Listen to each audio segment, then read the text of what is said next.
This news update is brought to you by... Hi, I'm Red Plastic Bag. Anyone who knows me knows I don't like cold.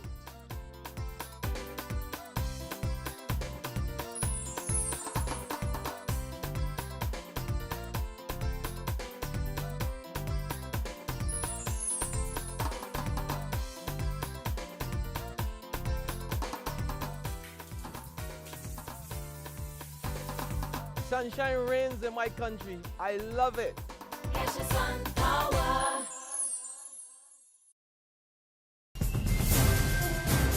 This is the 7 a.m. Barbados Today update for Monday, November 25th, 2013. I'm Dawn Paris.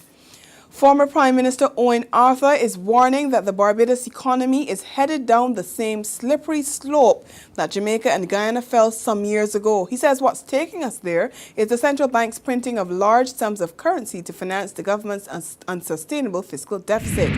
The printing of money on this scale to accommodate government's fiscal deficit is the chief factor that has triggered the dramatic plunge downward in the country's foreign exchange reserves.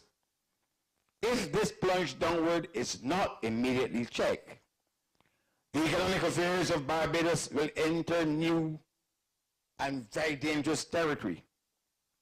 The indulgence of the central bank is therefore a threat to Barbados' monetary, economic, and national stability.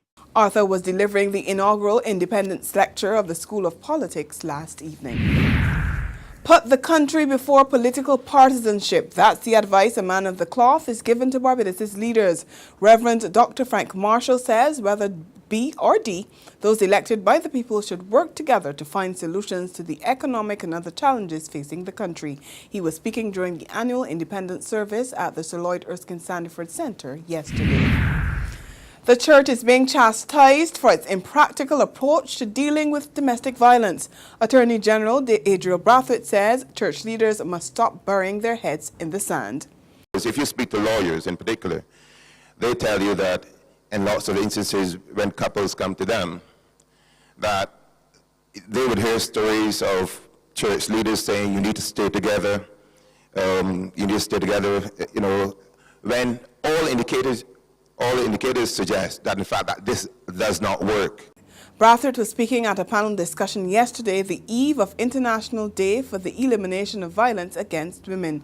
The event was hosted by the Beulah Methodist Church.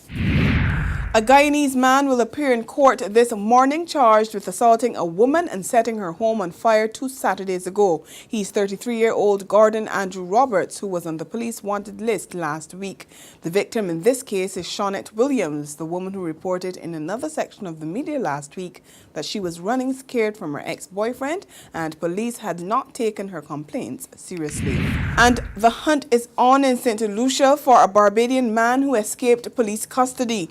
Lawmen there say Sylvester Augustin was arrested last week for firearm possession and threatening to shoot his girlfriend, but he escaped from the Rodney Bay police station yesterday morning. In sports, team effort and a hunger to win are what West Indies captain Dwayne Bravo says brought the side the first win of the India tour yesterday. West Indies beat India by 2 wickets to keep their hopes alive in the 3-match one-day international series. Chasing 289, West Indies reached the target for 8 wickets in 49.3 overs. India scored 288 for 7 in 50 overs. Bravo says the team communicated well on the field, the bowlers executed, and the batsmen did their job. There's regional and international news after this short break. McInerney Quality and Consolidated Finance invite you to trade in your old car for a new one. So, bring your car and come to McInerney Quality in Wildy. That's right, all trade-ins are welcomed. Any make or model we'll trade towards your new car. Plus, you get 2 years free insurance when you purchase a Kia, Mazda or Ford. And with on-the-spot financing by Consolidated Finance, you can drive away with something new. So, bring your car and come to McInerney Quality in Wildy. All trade-ins are welcome. In the region, the Dominican Republic has expelled at least 244 Haitians. The move came after an elderly elderly Dominican couple was slain in an apparent burglary near the border between the two countries, and a mob retaliated by killing a Haitian man. And we go to the international scene now, where the U.S. Secretary of State says the deal reached on Iran's nuclear program will make Israel and the Middle East a safer place. John Kerry was speaking after Iran agreed to curb some of its nuclear activities in return for about $7 billion in sanctions relief. And that's our 7 a.m. update. Join us again at noon. Until then, log on to www.barbadostoday.bb for more news and sports. I'm Dawn Paris. To you by Hi, I'm Red Plastic Bag. Anyone who knows me knows I don't like cold.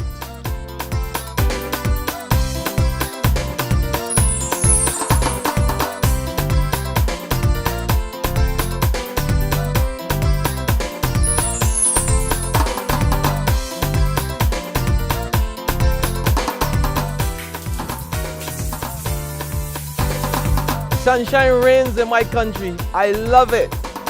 Sun power.